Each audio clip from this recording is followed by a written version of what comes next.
Hello everyone, welcome to my YouTube channels. उम्मीद है आप सभी बहुत अच्छे होंगे। तो क्या कभी आपने सोचा है कि प्लांट्स की लेंथ इंक्रीज़ कैसे होती है? कैसे एक छोटा सा प्लांट इतना बड़ा पेड़ बन जाता है?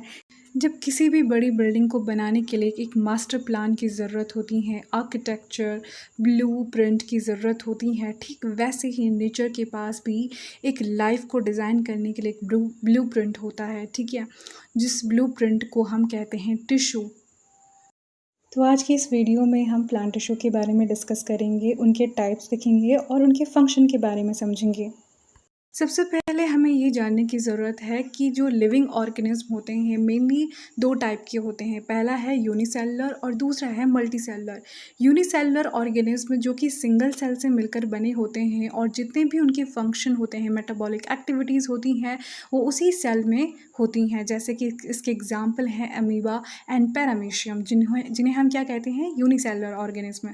और बाकी के जो होते हैं मल्टी सेलुलर ऑर्गेनिज्म, जिसके अंदर ह्यूमंस, एनिमल्स, बाकी अदर ऑर्गेनिज्म आते हैं जो कि बहुत सारे फंक्शन परफॉर्म करते हैं। तो टिश्यू जो होते हैं a group of cells that are similar in structures and work together to achieve a particular functions form a tissues. ये टिश्यूज़ आगे जाकर ऑर्गन बनते हैं। जैसे कि आप देखो इस डायग्राम में आप देख सकते हो कि यहाँ पे सेल है। सेल सबसे नीचे है, एक बिल्डिंग ब्लॉक मटेरियल की तरह है। जब ये अपना ग्रुप बनाएंगे एक जैसी सेल्स, तो क्या होगा, टिश्यू बनेगा। टिश्यू एक स्पेसिफिक फंक्शन परफॉर्म करेगा और बहुत सारे टिश्यू मिलकर ऑर्गन बनाएंगे, ऑर्गन सिस्टम बनाएंगे एंड देन तब जाके पूरा ऑर्गेनिज्म तैयार होगा। तो ये प्रोसेस ऐसे ही चलती रहती हैं। ठीक है, यहाँ तक आपको समझ में आ गया होगा। अब हम आगे थोड़ा सा पढ़ेंगे इसमें कि प्लांट्स और एनिमल्स में क्या डिफरेंस हमें देखने को मिलता है। क्या इनमें दोनों में सेम टिश्यूज़ प्रेजेंट होती हैं? नहीं, दोनों में सेम टिश्यूज़ बिल्कुल भी प्रेजेंट नहीं होती हैं। आपने यहाँ तक कि सेल चैप्टर में पढ़ा होगा कि दोनों में अलग अलग टाइप की सेल्स होती हैं। एक आपने प्लांट सेल का स्ट्रक्चर देखा होगा, आपने डायग्राम भी बनाया होगा, और दूसरा है प्लांट सेल्स। प्लांट सेल और एनिमल सेल्स दोनों की जो है ऑर्गेनल्स भी कुछ हद तक सेम होते हैं, लेकिन कुछ डिफरेंस इनमें देखने को मिलते हैं।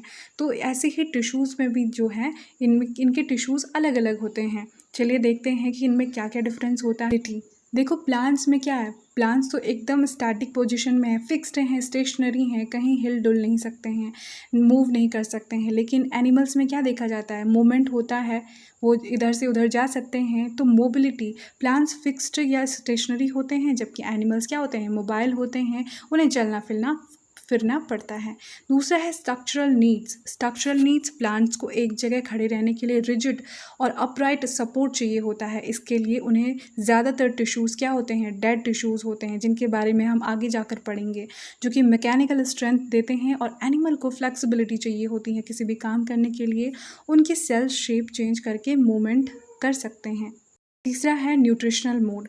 प्लांट्स क्या होते हैं, ऑटोट्रॉपिक होते हैं। ऑटोट्रॉपिक मतलब होता है जो अपना फूड खुद प्रिपेयर करते हैं in the presence of sunlight, जिसे हम क्या बोलते हैं, फोटोसिंथेसिस बोलते हैं। और एनिमल्स होते हैं हेट्रोट्रॉपिक ऑर्गेनिज्म, जो कि खाने को डाइजेस्ट करने के लिए अलग अलग टिश्यूज चाहिए होते हैं और बहुत ही कॉम्प्लेक्स इनमें सिस्टम प्रेजेंट होता है।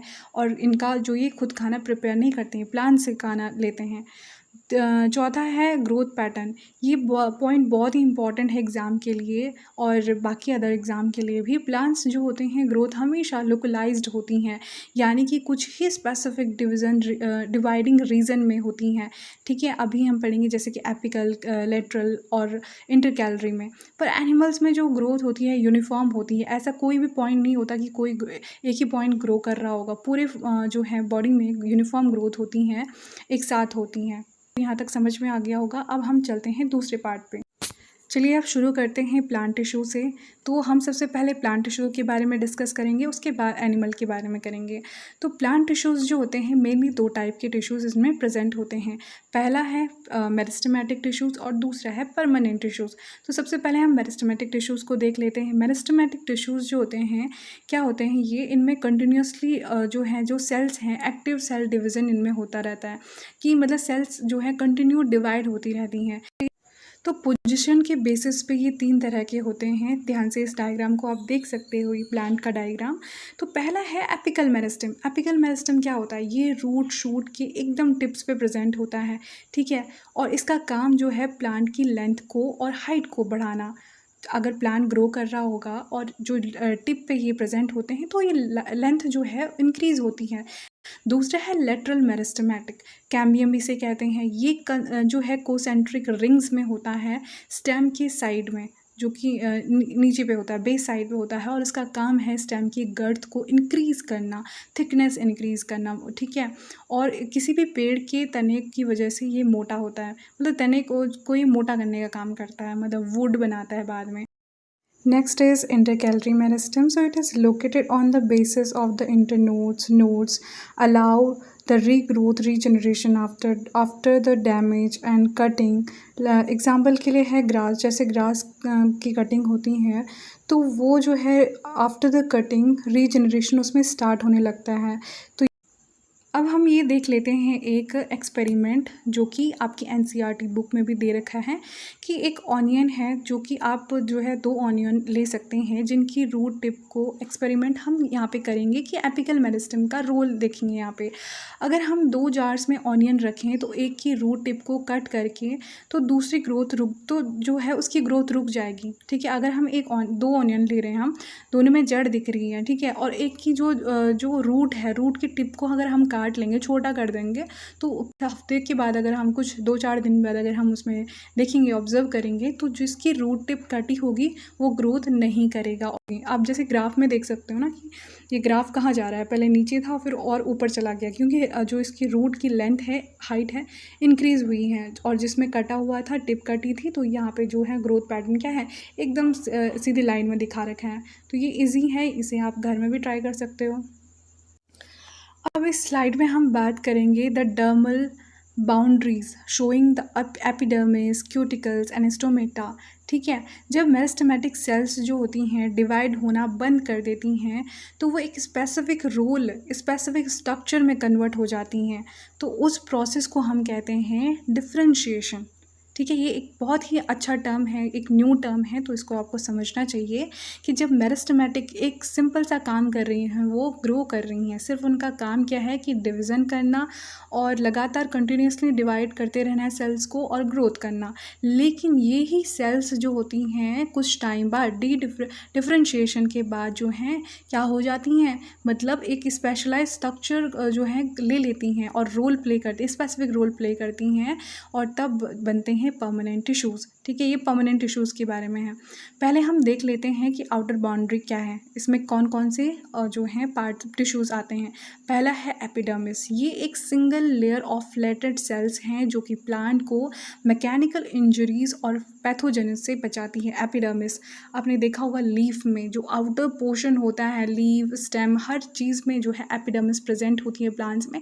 तो ये जो होती हैं क्या होता है कि ये प्रोटेक्शन का काम करती हैं, साथ ही साथ इसमें प्रेजेंट, जैसे डायग्राम में देख रहे हो आप, ये क्यूटिकल इसमें प्रेजेंट होता है। एपिडर्मिस के ऊपर एक वैक्स वाटर प्रूफ लेयर होती हैं जो कि डेजर्ट प्लांट में ज़्यादातर देखने को मिलती हैं। क्यों? क्योंकि वाटर ट्रांसपिरेशन को रोकने के लिए, ठीक है, ताकि ज़्यादा ट्रांसपिरेशन ना हो, लॉस ना हो वाटर का, इसकी वजह से जो है ज़ीरोफिटिक प्लांट्स में ज़्यादा देखने को मिलती हैं। तीसरा है स्टोमेटा। स्टोमेटा का काम क्या है, एक होल, टाइनी होल्स हैं ये एपिडर्मिस में, छोटे छोटे पोर्स होते हैं, और गर्ड जो कि क्या होते हैं, गर्ड सेल्स हैं जो कि गैसियस एक्सचेंजेस के लिए रिस्पॉन्सिबल होते हैं, ट्रांसपिरेशन में भी होते हैं, होने में मदद करते हैं। अब आते हैं हम तो परमानेंट टिश्यूज़ पे। परमानेंट टिश्यूज़ मेनली 2 टाइप के होते हैं। पहला है सिंपल स्ट्रक्चर, सिंपल टिश्यूज़, और दूसरा है कॉम्प्लेक्स टिश्यूज़। सिंपल टिश्यूज़ की अगर हम बात करें, सिंपल परमानेंट टिश्यूज़ की, ये भी 3 टाइप के होते हैं, देख सकते हो आप डायग्राम में। पहला है पेरेन्काइमा, दूसरा है कोलेनकाइमा, और तीसरा है स्क्लेरेन्काइमा। पैरेन्काइमा लिविंग सेल्स हैं और इनकी सेल्स वॉल थिन होती हैं, लूजली पैक होती हैं, और इनका सबसे इंपॉर्टेंट काम क्या होता है, फूड को स्टोर करना। अगर इसमें क्लोरोफिल अगर इसमें प्रेजेंट है तो इसे तो यूज़ जो है क्या है, कोलेनकाइमा इसे कहते हैं, अगर जो कि फोटोसिंथेसिस करता है। अगर ये एक्वेटिक प्लांट्स में प्रेजेंट होगा तो एयर कैविटी होगा इसमें, जिससे कि मतलब एयर कैविटी इसमें प्रेजेंट होगी तो एरेनकाइमा इसे कहेंगे, और जो कि क्या करता है, जो फ्लोट करने में मतलब रिस्पॉन्सिबल होता है। दूसरा है कोलेनकाइमा। कोलेनकाइमा क्या है? ये भी एक लिविंग सेल्स हैं, पर इनके कॉर्नर्स पे पैक्टिन की थिक जो है लेयर होती है, और इसका काम होता है प्लांट को रबर लाइक फ्लेक्सिबल बनाना, ताकि इजीली बेंड हो सके। इसका जो है, अगर मैं एग्जांपल दूँ तो लाइक क्रीपर्स, क्लाइंबर्स, जो कि बहुत ही ज़्यादा फ्लेक्सिबल होते हैं, ठीक है। मतलब सपोर्ट उनमें बिल्कुल नहीं होता है, और उनको सपोर्ट की ज़रूरत होती है। अगर हम कोई रस्सी वस्सी लगा दें तो वहाँ पे वो आसानी से ऊपर चढ़ सकते हैं, जो क्लाइंबर्स होते हैं और बहुत ही फ्लेक्सिबल होते हैं, कहीं भी मोड़ सकते हो आप।